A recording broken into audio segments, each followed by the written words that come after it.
Continuamos o cenário político de hoje. Nós estamos conversando com Etevaldo Almeida, é secretário municipal da Cultura de Mossoró. Você pode mandar sua pergunta para ele sobre este debate aqui em relação à cultura moçoroense, auxílio aos artistas, projetos da Prefeitura de Mossoró para a cultura moçoroense no meio desta pandemia, né? E também aí ao longo dos 4 anos de gestão. Você pode participar pelas nossas redes sociais que estão aí na tela para você interagir com a gente. Carol, dando sequência aqui ao nosso cenário, já trouxemos aqui informações sobre a reunião entre a governadora e o presidente da Federação dos Municípios e dos prefeitos de Natal e Mossoró. Vamos acompanhar mais informações. O decreto de isolamento social estabelecido pelo governo do estado segue até a próxima sexta-feira, dia 2 de abril. Desde o início da pandemia, este é o primeiro decreto consensual entre governo do estado e prefeituras. Na última terça-feira, a governadora Fátima Bezerra esteve reunida de forma remota com prefeitos e também entidades representativas aqui do estado. Eles pedem a retomada gradual da economia. E aí a governadora disse estar sensível a esse pedido, mas que antes precisa estudar e sentar com toda a equipe do comitê científico aqui do estado para que haja a elaboração de um novo decreto com medidas para conter a pandemia da Covid-19. Os gestores querem, inclusive, que a governadora possa flexibilizar as medidas previstas para o decreto municipal. Estivemos reunidos hoje pela manhã com a governadora do estado, FEMURN, presidente das associações regionais, prefeito de Natal, prefeito de Mossoró, e todos foram unânimes em solicitar e pedir à governadora a flexibilização das atividades consideradas pelo comitê do governo não essenciais. Esperamos que o nosso pedido, a nossa solicitação de flexibilização seja atendido. Os prefeitos consideram um momento difícil e defendem que a retomada da economia deve ser estudada para que não haja mais desemprego. Defendemos que o governo do estado estude medidas que possibilitem a abertura da economia potiguar. O número de desempregados aumenta, as pessoas, os empreendedores desejam e precisam reabrir pequenos negócios. Evidentemente, isso é um exercício difícil, complexo, precisamos equilibrar com os protocolos de saúde, de segurança. Não é uma equação fácil, mas precisamos fazer esse exercício. Pois é, tá aí, gente. Essa questão dos decretos, os municípios têm a sua visão em relação a isso. Ontem a gente realmente detalhou aqui essa ideia de regionalizar cada realidade aí em relação à liberação de algumas atividades e não concentrar a decisão no estado. Por falar em decreto, Vonúvio, amanhã deve estar saindo, né, o decreto em relação às ocupações, autorizações para funcionamento de atividades essenciais ou não essenciais. Hoje, lá na Assembleia Legislativa, os deputados aprovaram a inclusão da educação privada e também peraí, que está dando branco, viu? Da educação privada entre as atividades essenciais.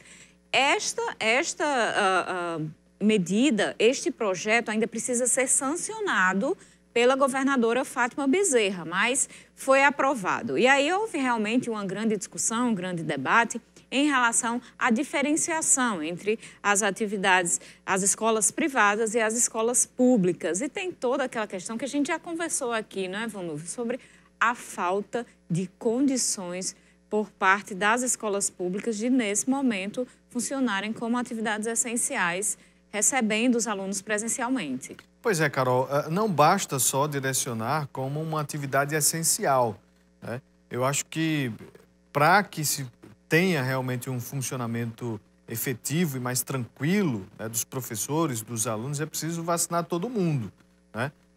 Professores com comorbidades, com mais idade, precisam dessa imunização para poder voltar às salas de aula. Não adianta dizer que é essencial, nós sabemos que é essencial, né? Então, é preciso essa imunização. Pois é, a outra atividade aí no meio de tanta informação, Vonúvio, são as igrejas, templos e igrejas como atividades essenciais. Vamos ver qual vai ser a receptividade da governadora em relação a esta decisão dos deputados estaduais em Mossoró. Quero mandar um alô aqui, Vonúvio, para o Luiz Freire. Senhor Luiz Freire, muito obrigada pela audiência. Eu ouvi dizer que o senhor assiste todos os dias ao cenário político. Muito obrigada por nos acompanhar sempre. Carol, tem uma informação aqui em nível nacional que acaba repercutindo aqui para Mossoró. É que o presidente Jair Bolsonaro definiu os nomes dos novos comandantes do Exército, da Marinha e da Aeronáutica. O novo comandante do Exército é o general Paulo Sérgio Nogueira. Anteriormente era o 4º na lista de antiguidade, ou seja, na relação de oficiais com mais experiência no Exército. Com a aposentadoria de alguns oficiais, hoje Nogueira passou a ser o 3º mais antigo. A tradição do Exército é que a escolha de um oficial entre os 3 que estejam há mais tempo no cargo de general.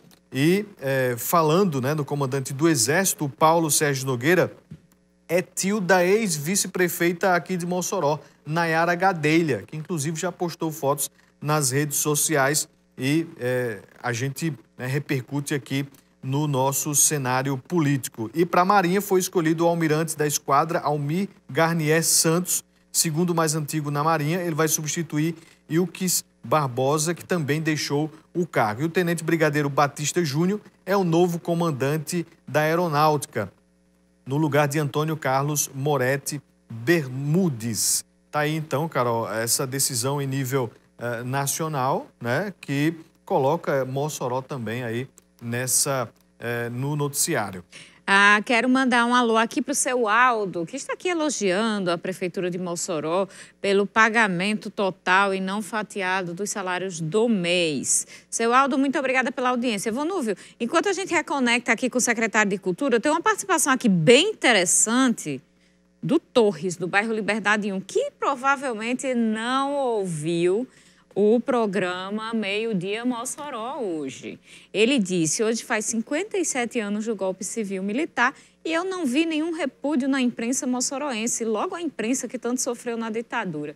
Olha, a opção da gente tratar sobre as pautas mais urgentes, hoje aqui no cenário político, realmente acredito que este é um episódio que merece repúdio, mas que também tem mais de um lado.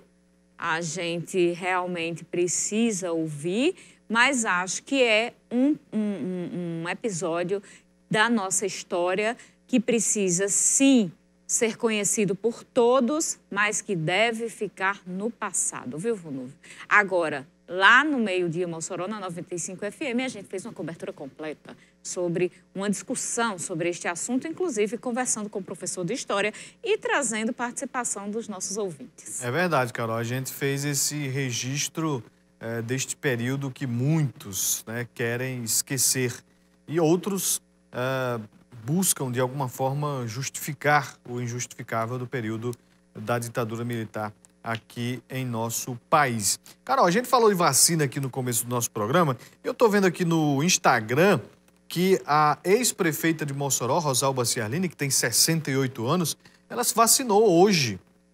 Ela publicou aqui foto, vacinação.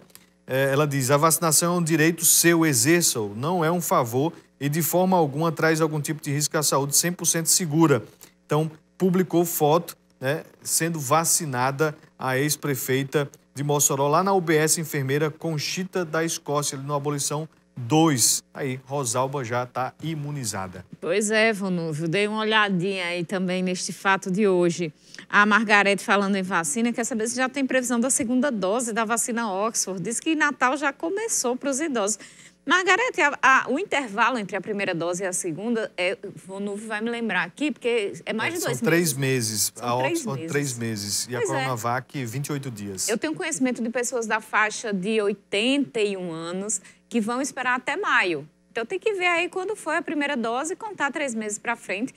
Quem tomou a primeira dose já recebeu a data que deve tomar a segunda dose na unidade de saúde. Então, é bom dar uma olhadinha, checar direito aí na data marcada. Geralmente, quem aplica a vacina, os servidores, eles marcam ali no cartãozinho da vacinação. Vamos voltar ao nosso bate-papo com Etevaldo Almeida, secretário de Cultura de Mossoró.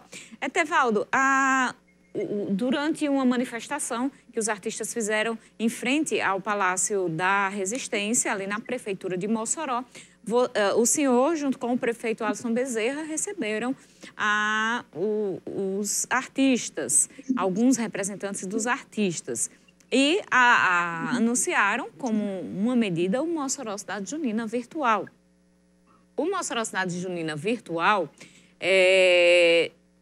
o que foi anunciado é a valorização dos artistas da terra, a participação desses artistas da terra. Mas o evento Mossoró Cidade Junina também tem outras ramificações de atividades econômicas, de pessoas que utilizam o Cidade Junina como uma fonte de renda, às vezes, para o ano todo. Esses outros trabalhadores, como é que eles vão ser auxiliados no âmbito deste evento? Vai haver? Só para colocar que essa articulação dos artistas lá na prefeitura, quando nós recebemos, tinha como objetivo a gente trabalhar exatamente essa possibilidade de gerar um pouco de renda para os artistas, né, durante o mês de junho, nos festejos juninos. Claro que a única saída é através de se trabalhar de forma remota. E a gente pensa em trabalhar articulado para que a gente contemple o máximo de artistas possível, todos que fazem a cadeia produtiva, inclusive as pessoas que geravam um pouco de renda a partir dessa articulação do evento Cidade Junina, como, por exemplo, os barraqueiros, como trabalhar com os barraqueiros que ficavam, no âmbito da Estação das Artes ou nos outros espaços que se trabalha a Cidade Junina. Então, a gente pensa em trabalhar tudo remoto, fazendo o registro, mobilizando essa articulação para que a gente trabalhe, por exemplo, com a cultura popular, tomando como referência a gastronomia, identificando e mapeando aqueles que trabalham com gastronomia, com comidas típicas, nos seus bairros, nas suas casas, e a gente vai fazer um trabalho articulado nesse sentido, para que as pessoas possam encomendar e passar no objetivo de se trabalhar com a ideia de delivery, né? De você encomendar e buscar o próprio fazedor de gastronomia, o profissional, encaminha a entrega. Né? Essa é uma condição. Nós tínhamos outra condição, a questão especialmente dos músicos, e aí com a ideia de se trabalhar toda a cadeia produtiva de músicos. Particularmente, a gente precisa trabalhar no âmbito da secretaria todo o registro, a oficialização, o cadastro de agente cultural, né, para aqueles que têm banda, conjunto, ver todas as condições, claro, a partir dos nossos editais que serão trabalhados via a questão de editais.